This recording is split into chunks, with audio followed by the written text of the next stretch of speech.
Good morning, all. Yesterday already I am discussing about uh, theory of motivation under Maslow's needs theory. The next theory is Douglas McGregor theory. So this is the second one of motivational theory. So Douglas McGregor divides leadership is two styles. ఈయన ఏం చేశాడంటే leadership అనే దాన్ని మొత్తంగా two స్టైల్స్లోకి divide చేయడం జరిగింది. ఏంటా two styles అంటే ఒకటి థియరీ ఆఫ్ ఎక్స్, రెండవది థియరీ ఆఫ్ వై. సో ఒక థియరీ ఎక్స్ థియరీ, ఇంకో థియరీ వై థియరీ. దీనిలో the traditional styles of leadership and control stated in theory of X by McGregor. Theory of ఎక్స్లో ఈయన మొత్తం కూడా ట్రెడిషనల్ టైప్స్ ఆఫ్ లీడర్షిప్స్ తీసుకున్నా, అంటే మోడర్న్ లీడర్షిప్ స్టైల్స్ కాకుండా ఆల్రెడీ ట్రెడిషనల్గా ఇంతకుముందు నుంచి ఉన్నటువంటి వాటిని ఈయన పరిగణలోకి తీసుకున్నాడు. ఆ లీడర్షిప్ స్టైల్స్ని బేస్ చేసుకుని, వాళ్ళకి ఎజంప్షన్స్ని బేస్ చేసుకుని థియరీ ఆఫ్ ఎక్స్ అనే దాన్ని చెప్పడం జరిగింది. These assumptions as laid down or observed by McGregor for theory of X. So ఈ ఎజంప్షన్స్ అన్నిటిని కూడా మనం తీసుకుంటే కనుక as laid down or observed by McGregor, అవన్నీ కూడా ఆయన అనుకున్నటువంటి ఎజంప్షన్స్ని, ఆయన చెప్పాలనుకున్నటువంటి వాటిని, ఆయన అబ్జర్వేషన్ ద్వారా తెలుసుకున్నటువంటి వాటిని మొత్తం కూడా మనకి థియరీ ఆఫ్ ఎక్స్ రూపంలో చూడడం జరిగింది. సో థియరీ ఆఫ్ ఎక్స్ ఏం లేదమ్మా, ఆర్గనైజేషన్లో ఎంప్లాయీస్ని రెండు గ్రూపులుగా డివైడ్ చేస్తున్నాడు. రెండే గ్రూపులు ఉంటాయి, పని చేసేవాళ్ళు, పని చేయని వాళ్ళు. అంటే పని చేసేవాళ్ళు అంటే మనం చెప్పినా చెప్పకపోయినా పని చేసుకుంటూ వెళ్ళిపోయేవాళ్ళు ఒక గ్రూపు. మనం చెబితేనో లేదంటే ప్రెజర్ చేస్తూనో మన కోసం చేసేవాళ్ళు, మనం చెప్పామని చెప్పి మనం తిడతామనో లేకపోతే మనం ఏదైనా అరుస్తామనే భయంతో చేసేవాళ్ళు ఒక గ్రూపు. మీకు క్లియర్గా అర్థం అవ్వాలి. సో థియరీ ఆఫ్ ఎక్స్లో an average human being does not like to work and he tries to avoid it as far as possible. ఇతను ఒక ordinary human being, average human being, does not like to work. అతని యొక్క లక్షణం ఏంటంటే అతను పని చేయడానికి అసలు ఇష్టపడ్డు. And he tries to avoid it as far as possible. పని చేయకుండా ఉండడానికి ఎంత మేరకు ప్రయత్నం చేయాలో అంతవరకు అతను పని చేయకుండా ఉండడానికి ప్రయత్నం చేస్తాడు. ఇక కాంట్ బట్ అంటే అప్పుడు పని చేయడానికి సిద్ధపడతాడు కానివ్వండి, అన్లెస్ అండ్ అంటిల్ ఎంతవరకు మ్యాక్సిమం అతను ఏ పని చేయకుండా ఉండడానికే ఎక్కువ ప్రిఫరెన్స్ అనేది ఇస్తాడు. ఓకే, తర్వాత రెండవది he avoids accepting responsible and challenging tasks, has no ambition but wants security above all. మనం ఇంతకుముందు చెప్పాం కదా పైన నీడ్స్. సో ఇంతకుముందు థియరీలో చెప్పినటువంటి మాస్లోస్ థియరీ ప్రకారం మనం కొన్ని నీడ్స్ చెప్పుకున్నాం. ఏంటవి? ఫిజియోలాజికల్ నీడ్స్, తర్వాత సైకలాజికల్ నీడ్స్, తర్వాత సెల్ఫ్ యాక్చువలైజేషన్ నీడ్స్. సో ఇలా మనం అదే సెల్ఫ్ ఫుల్ఫిల్మెంట్ నీడ్స్ అని చెప్పుకున్నాం. 3 నీడ్స్ ఉంటాయని చెప్పుకున్నాం. ఓకే, సో ఈ మూడింటిని బేస్ చేసుకుని అది అతను ఫుల్ఫిల్ అవ్వాలనుకుంటాడు, కానీ పని చేయడానికి మాత్రం ఇష్టపడ్డు. అంటే దానికి రెస్పాన్సిబిలిటీస్ తీసుకోడు. అంటే అతనికి ఏదైతే బాధ్యతలు ఇచ్చారో ఆ బాధ్యతలను అతను తీసుకోడు, యాక్సెప్ట్ చేయడు. అసలు ఛాలెంజింగ్ టాస్క్ అనే దాన్ని అసలు ముట్టుకోడు. అంటే రిస్క్ చేయాల్సిన పని ఏది కూడా అతను అసలు టచ్ కూడా చేయడు. And has no ambition but want security above all. కానీ అతను ఏమని కోరుకుంటాడు? పైవన్నీ మాత్రం నాకు కావాలని కోరుకుంటాడు. అంటే పైవన్నీ అంటే ఇంతకుముందు చెప్పినవి. ఓకేనా? సో నీడ్స్ ఏవైతే ఉన్నాయో అవన్నీ ఫుల్ఫిల్ అవ్వాలనుకుంటాడు. So next, because of this the employees are to be forced, concerned and threatened with punishments to make them put their best efforts. కాబట్టి ఇలాంటి వాళ్ళని ఏం చేయాలి మనం? These type of employees are to be forced, వాళ్ళని మనం force చేస్తూ ఉండాలి ఎప్పటికప్పుడు. And concerned and threatened with punishments to make them put their best efforts. దాంతోపాటు వాళ్ళకి మనం ఏం చేయాలి? పనిష్మెంట్స్ ఇవ్వాలి. పనిష్మెంట్ ఇస్తే పనిచేసేవాళ్ళు కొంతమంది ఉంటారు. కాబట్టి మనం అలాంటి వాళ్ళకి పనిష్మెంట్స్ కూడా మనం ఇవ్వాలి తప్పదు కొన్ని సందర్భాల్లో. ఎందుకంటే పని చేయించిన వాడి చేత పని చేయించాలంటే అతనికి మనం ఏదో ఒక పనిష్మెంట్ కూడా ఇస్తూ ఉండాలి. సో, అప్పుడు మాత్రమే వాళ్ళ యొక్క ఎఫర్ట్స్‌ని పెట్టగలుగుతారు. కాబట్టి ఏదో ఒక రకంగా మన యొక్క ఉద్దేశ్యం ఏంటంటే అల్టిమేట్‌గా మనం పని చేయించుకోవాలి. మనం ఇస్తున్నటువంటి జీతానికో లేదంటే సాలరీకో అదే ఏదైనా అనుకోండి, వేతనం అనుకోండి, ఏదైనా అనుకోండి. మనం ఇస్తున్నటువంటి దానికి అనుగుణంగా మనకు అతని నుంచి వర్క్ అనేది ఎక్స్‌పెక్ట్ చేస్తాం కాబట్టి ఆ మేరకు మనకు వస్తుందా రాలేదా అని మనం చూసుకుంటాం. తర్వాత these people would not work sincerely and honestly under democratic conditions. So, ఈ గ్రూప్ పీపుల్ ఎవరైతే ఉన్నారో వాళ్ళు హానెస్ట్‌గా పనిచేయరు. డెమోక్రాటిక్ కండిషన్స్‌లో అసలు అంటే ప్రజాస్వామ్యబద్ధంగా అంటే డెమోక్రాటిక్ లీడర్‌షిప్ అంటాం. అంటే మనం కింద వాళ్ళకి మనం కావాల్సినటువంటి అవకాశాలు ఇస్తాం. అదేవిధంగా మరీ క్రూరత్వంగా ఉండం. అంటే డే నియంతలాగా గాకుండా ఛాన్సెస్ ఇస్తారు దీంట్లో. కాబట్టి ఈ డెమోక్రాటిక్ లీడర్‌షిప్ అనేది వీళ్ళకి సూటబుల్ గాదు. However the above assumptions are not based on research finding. అయితే ఏదో రిసర్చ్ ఫైండింగ్‌లో అబ్జర్వ్ చేసినటువంటివి ఏం కాదు. The autocratic style basically presumes that workers are generally lazy, avoid work and shirk responsibilities. So, ఇలాంటి వాళ్ళకి ఆటోక్రాటిక్ లీడర్‌షిప్ అంటే ఈ ఆటోక్రాటిక్ లీడర్‌షిప్ అంటే నియంతృత్వం. అంటే నియంతలాగా డిక్టేటర్‌షిప్ అనమాట. అంటే అతను ఏం చెబితే అది చేయటమే. సో, ఇలాంటి పీపుల్‌కి ఈ సోమరితనంగా ఉండే వాళ్ళకి, వర్క్ అవాయిడ్ చేయాలనుకునే వాళ్ళకి, సిన్సియర్‌గా పనిచేయని వాళ్ళకి, ఈ ఇలాంటి కేటగరీస్ వాళ్ళందరికి కూడా ఈ ఆటోక్రాటిక్ లీడర్‌షిప్ అనేది బాగా ఉపయోగపడుతుంది. సో, అలాంటి వాళ్ళకి ఈ ఆటోక్రాటిక్ లీడర్‌షిప్ అనేది బాగా సూటబుల్ అవుతుందన్నమాట. It is believed that workers are more interested in money and security based on these assumptions. The relationship styles developed insist on tighter control and supervision. So, దీంట్లో ఈ గ్రూప్‌లో employees అందరూ కూడా ఎక్కువగా ఏమి ఎక్స్‌పెక్ట్ చేస్తారంటే మనీ మీద ఎక్కువ ఇంట్రెస్ట్ ఉంటుంది. అదేవిధంగా security based on these assumptions అంటే సెక్యూరిటీ. అంటే వాళ్ళకి జాబ్ సెక్యూరిటీ ఉండాలనుకుంటారు. అంటే వాళ్ళు పని చేసినా, పని చేయకపోయినా వాళ్ళ జాబ్ వాళ్ళకి ఉండాలనుకుంటారు. వాళ్ళ డబ్బులు వాళ్ళకి రావాలనుకుంటారు కానివ్వండి. వాళ్ళ ఎఫర్ట్స్ మాత్రం పెట్టరు. అది ఇక్కడ మెయిన్ ప్రాబ్లమ్. ఓకే. దానికోసరంగా మనం ఏం చేయాలి? Tighter control and supervision. దానికోసం మనం చేయాల్సిన పనేంటంటే కంట్రోల్ అనేది టైట్ చేయాలి. దాంతో పాటుగా సూపర్విజన్ అంటే ఎప్పుడు కూడా వాళ్ళ మీద అబ్జర్వేషన్ ఉంచాలి. గ్రూప్ ఆఫ్ ఎంప్లాయీస్ మీద అదే గ్రూప్‌కి చెందిన ఎంప్లాయీస్ మీద మనకి క్లోజ్ అబ్జర్వేషన్ అనేది ఉండాలి. ఎప్పటికప్పుడు మానిటరింగ్ అనేది చేస్తూ ఉండాలి. అప్పుడు మాత్రమే వాళ్ళు పని చేస్తారు. లేకపోతే పని చేయరు. తర్వాత theory of Y second group. So, వీళ్ళు సెకండ్ గ్రూప్ పీపుల్ అనమాట. దాన్ని మనం బేస్ చేసుకున్న థియరీ ఆఫ్ వై అని పేరు పెట్టుకున్నాడాయన. So, it focuses a totally different set of assumptions about the employees. ఇవన్నీ ఊహలే. ఓకేనా? అజంప్షన్స్‌ని బేస్ చేసుకొని చెప్పిన థియరీలే. దీనిలో it focuses a totally different set of assumptions. అంతకుముందు తీసుకున్న దానికి విభిన్నమైనటువంటి అజంప్షన్స్ మనం తీసుకోవటం జరుగుతుంది పరిగణలోకి. దానిలో first one some employees consider work as natural as play or rest. ఇక్కడ ఎక్కువ కొంతమంది ఎంప్లాయీస్ అందరూ కాదు కొంతమంది ఎంప్లాయీస్ వాళ్ళు చేసే పనిని వాళ్ళు ఏదో సపరేట్‌గా చేస్తున్నాం. అదేదో ఒక వేరే పని, ఇది వేరే వర్క్, ఇది ఆఫీస్ సంబంధించింది, ఇది నాది కాదు అనే ఫీలింగ్ ఉండదు. అంటే వాళ్ళు డైలీ వాళ్ళ వర్క్స్ సారీ వాళ్ళ పర్సనల్ వర్క్స్‌ని ఏ విధంగా అయితే చేసుకుంటూ ఉంటారో, అదే కమిట్మెంట్ తోటి, అదే డిటర్మినేషన్ తోటి వాళ్ళు ఆఫీస్ వర్క్‌ని గూడా చేయటం అనేది జరుగుతుంది. ఇది one of the best quality దీంట్లో. And second one these employees are capable of directing and controlling performance on their own. So, ఈ ఎంప్లాయీస్‌కి కేపబిలిటీ ఉంటుంది. ఏంటంటే ఆ కేపబిలిటీ ఏంటంటే వాళ్ళనెవరు మానిటర్ చేయాల్సిన అవసరం లేదు. వాళ్ళనెవరిని కంట్రోల్ చేయాల్సిన అవసరం లేదు. వాళ్ళనెవరు డైరెక్ట్ చేయాల్సినటువంటి అవసరం లేదు.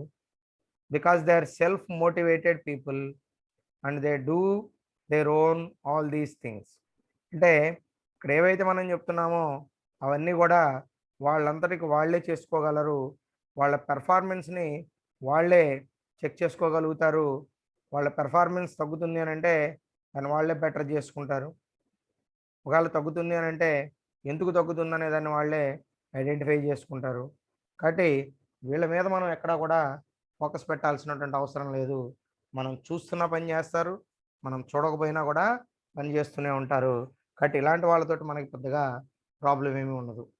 తర్వాత they are much committed to the objectives of the organisation. ఈ గ్రూప్ ఎంప్లాయీస్ వాళ్ళు మంచి కమిట్మెంట్ ఉంటుంది వాళ్ళకి. They are much committed to the objectives of the organisation. వీళ్ళు ఆబ్జెక్టివ్స్ ఏవైతే ఉన్నాయో ఆర్గనైజేషన్ సంబంధించి వాటిని ఏ విధంగా మనం ఫుల్ఫిల్ చేయాలి, వాటిని ఏ విధంగా మనం రీచ్ అవ్వాలి అనే దాని మీద పూర్తి కమిట్మెంట్ తోటి వీళ్ళు పనిచేయటం జరుగుతుంది. తర్వాత higher rewards make these employees more committed to organisation.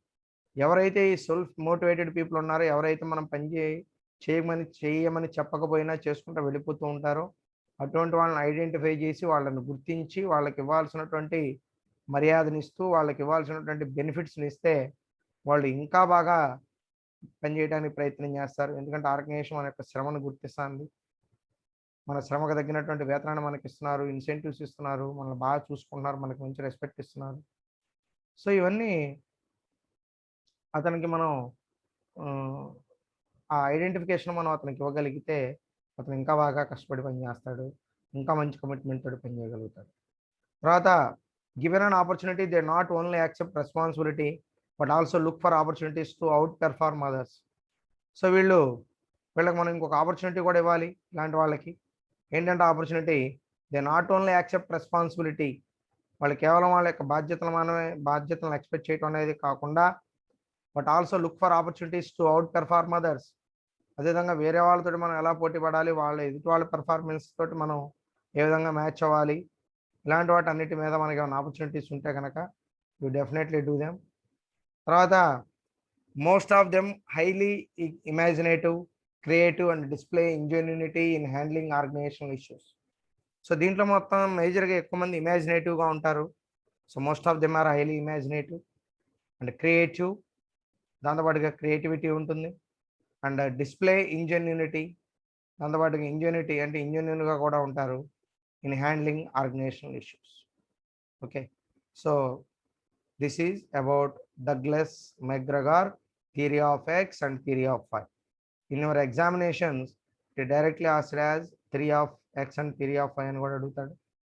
So లేకపోతే మొత్తం పేరుతో అడుగుతాడు. ఓకేనా, బట్ రెండింటికి సమాధానం ఒకటే. Okay, next systems approach to management. So మీకు ఈ కంటెంట్ మొత్తాన్ని కూడా నేను ఒక సింపుల్ ఎగ్జాంపుల్ తోటి నేను మీకు ఎక్స్ప్లెయిన్ చేస్తాను. సో ఈజీగా అర్థమవుతుంది కూడా. ఈ సిస్టమ్ అప్రోచ్ టు మేనేజ్మెంట్లో మనకేం చెప్తాడంటే every system has some sub systems. ప్రతి సిస్టమ్కి ఇక్కడ ఒక సబ్ సిస్టమ్ అనేది ఖచ్చితంగా ఉంటుంది.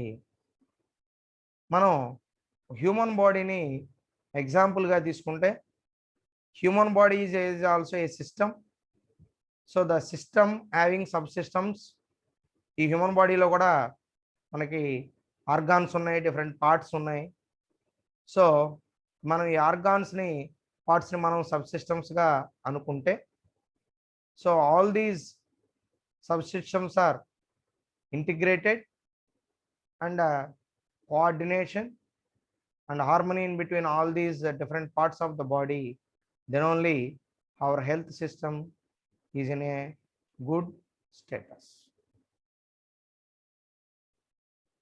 Okay, so కాబట్టి హ్యూమన్ బాడీలో కూడా కొన్ని సబ్ సిస్టమ్స్ ఉన్నాయి. Digestive system, respiratory system, blood circulatory system, endocrine system, urinary system, nervous system, like this. So we have subsystems in our body itself. కాబట్టి సబ్ సిస్టమ్స్ అన్నీ ఒకదానితో కలిసి పనిచేసినప్పుడు మాత్రమే మన శరీరం ఆరోగ్యం ఉంటుంది. ఏది సరిగ్గా పని చేయకపోయినా, ఏది లేకపోయినా మన ఆరోగ్యం అనేది దెబ్బతింటుంది. That is universal truth. అది యూనివర్సల్ ట్రూత్. కాబట్టి దెర్ ఈజ్ ఎ హార్మనీ. అంటే ఒక పార్ట్ తోటి ఇంకొక పార్ట్, ఇంకొక సబ్ సిస్టమ్ తోటి ఇంకో సబ్ సిస్టమ్ ఇంటిగ్రేట్ అయ్యి కోఆపరేషన్ తోటి అంటే కోఆర్డినేషన్ తోటి పని చేసుకుంటా ఉంటే అదేంటంటే మనకు కనపడదు కదా. అవి ఏ విధంగా కోఆర్డినేట్ చేసుకుంటే అంటే త్రూ బ్రెయిన్ ఇట్ సెల్ఫ్. అదే కదా బ్రెయిన్ చేసే పని. ఒకదానితో ఒకటి కోఆర్డినేట్ చేసుకోవడం అంటే బ్రెయిన్తో జరిగేదే కదా. ఇప్పుడు మనకి ఏదైనా వేడి తగిలినప్పుడు చర్మానికి మనం వేడి తగిలిన వెంటనే మనం చేయిని వెనక్కి లాక్కుంటున్నాం. చేయిని వెనక్కి లాక్కోమని ఆ చేతికి ఎవరు చెప్పారు? నువ్వేమన్నా చెప్పావా? చెప్పలేదే. Your sense, your mind doing this task. అంతే కదా. మన చేత ఆ పనిని చేయిస్తుంది ఎవరు? మన మైండ్. కాబట్టి there is a harmony in between all these sub systems. Then only our body having sound health. అంటే మన ఆరోగ్యం బాగుండాలి అని అంటే మన శరీరం లోపల ఉన్నటువంటి అన్ని ఆర్గాన్స్ సక్రమంగా పనిచేస్తూ ఒకదానితో ఒకటి కలిసి పనిచేసినప్పుడు మాత్రమే మన బాడీ బాగుంటుంది. అలాగే మన బాడీ ఎలాగో ఇక్కడ ఆర్గనైజేషన్ కూడా అలాగనే. The total organisation will be treated as a system. In this organisation there is sub systems like HR department, marketing department, human resource department and something. So ఇన్ని డిపార్ట్మెంట్స్ ఉన్నాయి. ఈ డిపార్ట్మెంట్స్ అన్నీ కూడా ఒకదానితో ఒకటి కలిసి పనిచేసినప్పుడు మాత్రమే మనకు కావాల్సినటువంటి రిజల్ట్ మనం పొందగలుగుతాం. ఒకవేళ వాటి మధ్య కోఆపరేషన్ లేకపోతే ఎవరికి వాళ్ళే యమునా తీరే, ఎవరి పని వాళ్ళదే, ఒకరితో ఒకళ్ళ మధ్య ఇంటరాక్షన్ లేదు. ఫైనాన్స్ వాళ్ళు వెళ్ళి హెచ్ఆర్తో మాట్లాడుకోరు, హెచ్ఆర్ వాళ్ళు వచ్చి ఫైనాన్స్ ఆయనతో మాట్లాడరు, ఇంకోళ్ళు వచ్చి ఇంకోళ్ళతో మాట్లాడరు. ఓకే, సో ఇది ఒక ప్రాబ్లం. సో కాబట్టి ప్రతి సబ్ సిస్టమ్ మనకేంటంటే శరీరంలో మనకు ఎలాగైతే ఉన్నాయో ఇలాగ ఆర్గనైజేషన్లో కూడా function human resource department, marketing department, HR department. అంటే ఇప్పుడు ప్రొడక్షన్ వాళ్ళు రా మెటీరియల్ కొనాలి అని అంటే వాళ్ళకి డబ్బులు ఎవరు ఇవ్వాలి? ఫైనాన్స్ మేనేజర్ ఇవ్వాలి, ఫైనాన్స్ డిపార్ట్మెంట్ ఇవ్వాలి. ఫైనాన్స్ డిపార్ట్మెంట్ ఫండ్ రిలీజ్ చేస్తేనే ఆ ప్రొడక్షన్ మేనేజర్ వెళ్ళి మెటీరియల్ తెచ్చుకోగలుగుతాడు, లేకపోతే తెచ్చుకోగలడా? లేదు కదా. సో కాబట్టి ఇవన్నీ కూడా మనకి ఎగ్జాంపుల్స్గా చెప్పుకోవచ్చు. కాబట్టి systems approach to management is very very important. So in this system we are dividing into sub systems. So ఆ సబ్ సిస్టమ్స్ అన్ని ఒకదానితో ఇంటిగ్రేట్ అయ్యి ఒకరితో ఒకటి కోఆపరేట్ చేసుకుని పనిచేయగలిగితే the total organisation is also success and then we are getting good profits and good results from the business. Okay, so ఇది example తీసుకుని రాయొచ్చు. ఇది modern approaches to understand management is the systems approach. Here the organisation is viewed as a system. ఇందాక చెప్తున్నదే every department is considered as a sub system. ప్రతి department మనం sub systems consider చేస్తున్నాం. It is also possible that every department can be viewed as a system and every section in the department can be viewed as a sub system. ప్రతి డిపార్ట్మెంట్లో ఉన్నటువంటి section అనేది మన department అనుకుంటే can be viewed as sub system. దాన్ని మనం sub system అనుకోవచ్చు ఆ డిపార్ట్మెంట్స్ని. తర్వాత system approach helps to study the basic feature and functions of the organisation, its minute test details. Okay, so that is also very very important thing. So the collection of interrelated parts called as subsystem which constitutes one whole unit. System approach facilitates the study of each of these parts in detail to have a close understanding of the whole system. So manchi understanding anedi undalantunnadu.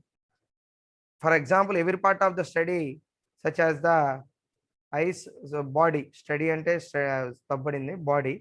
So every part of the body such as the eyes, brain and heart can also be viewed as a subsystem. Cheppanu kada indaka. Anukunte ganaka a study of each of the parts of the body in necessary to understand the whole body.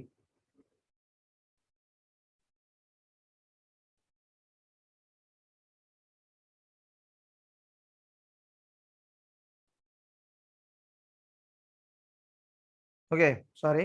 So every part of the study such as a study of each of the part of the body in necessary to understand the whole body. So కాబట్టి మనం ప్రతి part గురించి మనం study చేస్తేనే మనకి టోటల్గా మన human body ఏంటనే దాని మీద మనకు ఒక అవగాహన వస్తుంది.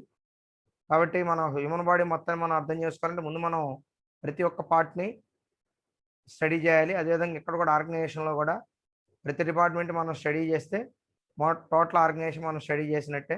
అప్పుడు మనకి దాని నుంచి ఇంకా బెటర్ ఇన్పుట్స్ అనేవి వస్తాయి. ఏం చేయాలనే దాని మీద మనకు కూడా అవగాహన అయితే వస్తుంది. తర్వాత next theory Herzberg's 2 factors theory. Next theory is Herzberg's 2 factor theory. So ఇది మాస్లోస్ థియరీ అనే దానికి మోడిఫికేషన్ ఇది. So Maslow's theory has been modified by Herzberg and he called in 2 factor theory of motivation. So Maslow's అనే ఆయన చెప్పిన థియరీని modify చేసి హెర్జ్బర్గ్స్ అనే ఆయన 2 ఫ్యాక్టర్స్ థియరీ ఆఫ్ మోటివేషన్ అనేది చూడటం జరిగింది. According to him the first group of needs is such things are such thing as company policy and administration, supervision, working conditions, interpersonal relations, salary, status, job security and personal life. So మన first group of needs అనేది మనం ఏం చెప్పుకున్నాం? Company policy, administration, supervision, working conditions, interpersonal relations, salary, status, job security and personal life ఇవన్నీ కోరుకుంటాడు. తర్వాత Herzberg's called these factors as dissatisfiers. So Herzberg's అని ఆయన ఈ ఫ్యాక్టర్స్ అనే వాటిని ఏమని పేర్కొన్నాడంటే డిస్సాటిస్ఫైయర్స్, అంటే అసంతృప్తిని కలగజేసేవిగా చెప్తున్నారు. అండ్ నాట్ మోటివేటర్స్ కాదు అని చెప్పి చెప్తా ఉన్నారు. తర్వాత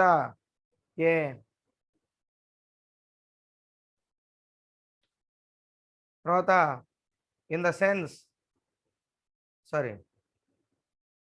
by this he means their presence or existence does not motivate in the sense of yielding satisfaction. కాబట్టి మనం ఎంత మోటివేట్ చేసినా కూడా వీళ్ళు సాటిస్ఫాక్షన్ అనే దానిలో సాటిస్ఫాక్షన్ అనేది ఉండదు. వాళ్ళు ఎప్పుడు ఏదో ఒకటి ఎక్స్పెక్ట్ చేస్తూనే ఉంటారు. బట్ కానీ మనం ట్రై చేస్తూనే ఉండాలి, వదిలిపెట్టకూడదు. But their absence would result in dissatisfaction. అది వాళ్ళ నుంచి వచ్చేది ఏంటంటే మనకి డిస్సాటిస్ఫాక్షన్ అనేది వస్తుంది. తద్వారా మిగతా వాళ్ళు కూడా అదే పద్ధతిలో వెళ్ళడానికి అవకాశం ఉంటుంది. So that is another important thing. These are also referred to as hygiene factors. వాటిని మనం ఏమంటాం అంటే హైజీన్ ఫ్యాక్టర్స్ అని కూడా పిలుస్తాం. తర్వాత so next one in the second group are the satisfiers. Second గ్రూప్లో మనకి ఎవరు ఉన్నారండి? సాటిస్ఫైర్స్ ఉన్నారు. So in the sense that they are motivators. So వీళ్ళని మనం ఏమంటాం? మోటివేటర్స్. ఎవరైతే సాటిస్ఫాక్షన్ తోటి ఉన్నారో వాళ్ళకి ఆటోమేటిక్గా మోటివేషన్ ఉంటుంది. ఇంకా సపరేట్గా మనం మోటివేట్ చేయాల్సిన అవసరం లేదు. Which are related to job content. వీళ్ళు జాబ్ కంటెంట్ మీద ఫోకస్ చేస్తారు, not on salary. Okay, so which are related to job content. ఇవి మనకి జాబ్ కంటెంట్కి రిలేటెడ్గా ఉంటారు. ఈ included the factors of achievement, recognition, challenge of work, advancement and growth in job. దీనిలో మనం ఏమేం చెప్పుకున్నాం? Factors of achievement. మనం అచీవ్ అవ్వాలంటే మనకి ఏమేమి ఫ్యాక్టర్స్ కావాలి అచీవ్మెంట్కి? తర్వాత రికగ్నిషన్, గుర్తింపు కావాలనుకుంటాడు. తర్వాత ఛాలెంజ్ వర్క్, మామూలు వర్క్స్ వీళ్ళు తీసుకోరు, ఛాలెంజింగ్ ఉండే వర్క్స్ని వీళ్ళు తీసుకుంటారు. తర్వాత advancement and growth in their job. అదేవిధంగా అడ్వాన్స్మెంట్ ఏమన్నా ఏ విధంగా అయినా దొరికిందా, సో అదొకటి చూసుకుంటారు. గ్రోత్ అనేది కూడా చూసుకుంటారు. వాళ్ళ జాబ్లో వాళ్ళకి ఏంటి బెటర్మెంట్ ఏంటి, అదేవిధంగా గ్రోత్ ఏంటి అనేది ప్రతి ఒక్కళ్ళు కూడా చూసుకుంటారు. So next so he says that their presence will yield feelings of satisfactory or no satisfaction. So దీంట్లో మనకి ఏంటంటే సాటిస్ఫాక్షన్ ఉన్నదా లేదా అనేది మనం ఐడెంటిఫై చేయడం కష్టం. సో అదొకటి మేజర్ ప్రాబ్లంగా చెప్తా ఉన్నారు. Okay, so this is about Herzberg's 2 factors theory. ఓకేనా? సో హెర్జ్బర్గ్స్ 2 ఫ్యాక్టర్స్ థియరీ అంటే ఇదనమాట. సో దీనికి సంబంధించి ఈ 2 పారామీటర్స్లో చూస్తే maintenance factors are dissatisfier, motivational factors are dissatisfier. అంటే డిస్సాటిస్ఫైర్, సాటిస్ఫైర్. ఇతనికి ఏముంటుంది? జాబ్ కాంటెక్స్ట్, అంటే జాబ్లో ఏమైతే ఉందో దాన్ని మాత్రమే వీళ్ళు చేస్తారు, ఆ రోల్ మాత్రం, ఇంకా వేరే ఏం పట్టించుకోరు. This is job context. అదైనా మెయింటెనెన్స్ ఫ్యాక్టర్స్ ఆర్ డిస్సాటిస్ఫైర్లో ఫస్ట్ ఏంటంటే ఇక్కడ ఉండేది జాబ్ కాంటెక్స్ట్, అంటే జాబ్ని బేస్ చేసుకుని అతనికి ఇచ్చినటువంటి రోల్ని బేస్ చేసుకుని ఆ పని మాత్రమే చేస్తారు, వేరే పని ఏది కూడా చేయడు. సో మోటివేషనల్ కేటగిరీలో జాబ్ కంటెంట్. సో జాబ్లో ఉన్న కంటెంట్ ఏంటి, మనం ఆ జాబ్లో ఎంతవరకు చేయొచ్చు, ఏ పని చేయొచ్చు, ఇంకేమన్నా అదనంగా చేయడానికి ఉన్నదా అనేది మోటివేషనల్ ఫ్యాక్టర్. తర్వాత ఇటు డిస్సాటిస్ఫైర్స్లో సెకండ్ ఫ్యాక్టర్ తీసుకుంటే కంపెనీ పాలసీ అండ్ అడ్మినిస్ట్రేషన్ అంటున్నాడు. సో అంటే దీంట్లో మెయిన్గా దేని మీద ఫోకస్ చేస్తారంటే కంపెనీ పాలసీ అండ్ అడ్మినిస్ట్రేషన్. అంటే కంపెనీ పాలసీలో ఏం చెప్పారు, కంపెనీ పాలసీలో ఏవైతే చెప్పారో వాటిని మీద మాత్రమే ఫోకస్ చేస్తారు. అంతేగాని ఇంకా వేరే దాని మీద ఏది కూడా ఫోకస్ చేయరు. ఏదో చేయాలి, ఇంకేదన్నా చేయాలనే ఆలోచన వీళ్ళకి ఎట్టి పరిస్థితుల్లో ఉండదు. Only company policy and administration base చేసుకుని మాత్రం వాళ్ళు పనిచేస్తారు. ఇంకా వాళ్ళు దేంట్లోనూ కూడా ఇన్వాల్వ్ అవ్వరు. అది ఫస్ట్ కేటగిరీలో. సెకండ్ కేటగిరీలో అచీవ్మెంట్. వీళ్ళు ఏదో కంపెనీ రూల్స్కి లిమిట్ అయ్యి పని చేయటం కాదు. కంపెనీ చెప్పినా చెప్పకపోయినా కంపెనీకి అవసరమైన పనుల్ని వాళ్ళు చేయాలనుకున్న పనులను వాళ్ళు చేసుకుంటూ వెళ్ళిపోతారు. వీళ్ళు దేనికోసం ఆలోచిస్తారంటే something you have to achieve. అంటే మనం ఈరోజు పని చేసామంటే ఏదో ఒకటి అచీవ్ చేయాలి. You have to earn. అంటే earn that means you have to achieve something. అది ఏదైనా కావచ్చు. సో అది వీళ్ళు ఎక్కువ దాని మీద ఫోకస్ చేస్తారు, అచీవ్మెంట్ మీద. తర్వాత next quality of supervision. So ఇక్కడ మెయింటెనెన్స్ ఫ్యాక్టర్స్లో క్వాలిటీ ఆఫ్ సూపర్విజన్ ఉంటుందండి. డైరెక్ట్ మానిటరింగ్ అనేది ఎక్కువగా ఉంటుంది, దాని మీద ఫోకస్ చేస్తారు. తర్వాత నెక్స్ట్ది రికగ్నిషన్. ఈ మోటివేషనల్ ఫ్యాక్టర్స్లో వీళ్ళు గుర్తింపు కోసం పనిచేస్తారు. అంటే వాళ్ళకి ఏదో గుర్తింపు కావాలని వాళ్ళు ఎక్స్పెక్ట్ చేస్తారు. ఆ గుర్తింపు కోసం వాళ్ళు పనిచేయడం జరుగుతుంది. సో దాన్ని మనం ఆ విధంగా చూడాలి. తర్వాత నెక్స్ట్ రిలేషన్స్ విత్ సూపర్విజన్. దాని తర్వాత next important factor relations with supervision. దీనిలో రిలేషన్స్ అనేవి మెయింటైన్ చేస్తారు, but there is a supervision. అంటే ఇక్కడ ఎవరో ఒకరు మానిటర్ చేయాలి. చెప్పాను కదా ఇందాక, థియరీ ఆఫ్ XY లాగానే. సో వీళ్ళని ఎవరో ఒకరు మానిటర్ చేస్తూ ఉండాలి, ఎవరో ఒకరు సూపర్వైజ్ చేస్తూ ఉండాలి. సూపర్వైజ్ చేస్తేనే వాళ్ళు పని చేస్తారు. అదే ఈ డిస్సాటిస్ఫైర్స్. సో కాబట్టి వాళ్ళకి ఏదో ఒక మోటివ్ అనేది ఉండాలి. So relationships with subordinates. So that is also very very important point. So దానిలో మనం రిలేషన్ విత్ సబార్డినేట్స్, వాళ్ళతోటి మంచి సబార్డినేట్స్ తోటి మంచి రిలేషన్స్ అనేది కూడా మెయింటైన్ చేయాలి manager. So relations with supervision ఇందాక చెప్పాను. So then pay. So pay అనేది ఎలా ఉండాలంటే ఫెయిర్ రెమ్యూనరేషన్ ఉండాలి. అంటే పనికి తగిన వేతనాన్ని మనం ఇస్తూ ఉండాలి. ఎక్కువ పని చేసేవాడికి తక్కువ ఇస్తే వాడు ఇంకా పని చేయడం మానేస్తాడు. కాబట్టి పని చేస్తున్నవాడిని గుర్తించి వాడికి ఇవ్వాల్సినటువంటి అమౌంట్ వాడికి ఇవ్వాలి. పని చేయని వాడిని గుర్తించి వాడి చేయనటువంటి వాడికి ఇవ్వాలి. సో అది. తర్వాత పాసిబిలిటీ ఆఫ్ గ్రోత్. వీళ్ళు దేని మీద ఫోకస్ చేస్తారు, గ్రోత్ మీద ఫోకస్ చేయడం అనేది జరుగుతుంది. ఓకేనా. సో గ్రోత్ అనే దాని మీద ఎక్కువ ఫోకస్ చేస్తారు. పాసిబిలిటీ ఆఫ్ గ్రోత్ మీద ఫోకస్ చేయడం జరుగుతుంది. తర్వాత వీళ్ళేమో పే మీద ఫోకస్ చేస్తారు, వీళ్ళేమో రెస్పాన్సిబిలిటీ. వాళ్ళేమో జీతం కోసం పనిచేస్తారు, వీళ్ళేమో వాళ్ళకి ఇచ్చినటువంటి బాధ్యతలకి అనుగుణంగా పనిచేయడం జరుగుతుంది. అంటే థియరీ ఆఫ్ XYలో చెప్పినట్టుగానే ఇక్కడ సాటిస్ఫైర్ డిస్సాటిస్ఫైర్ అక్కడ కూడా మనం చెప్పుకున్నది. But there is only some sort of differences in between this one and previous one. ఓకేనా. సో థియరీ ఆఫ్ XYకి దీనికి కొన్ని మాత్రమే తేడాలు ఉంటాయి. So remaining all are same. Okay. So maintenance factors are dissatisfier, job context, company policy and administration, quality of supervision, relation with supervision, relations with subordinates, pays. So అదనమాట. తర్వాత motivational factors వచ్చేటప్పటికి job content, achievement, recognition, advancement, possibility of growth, responsibility. Okay. So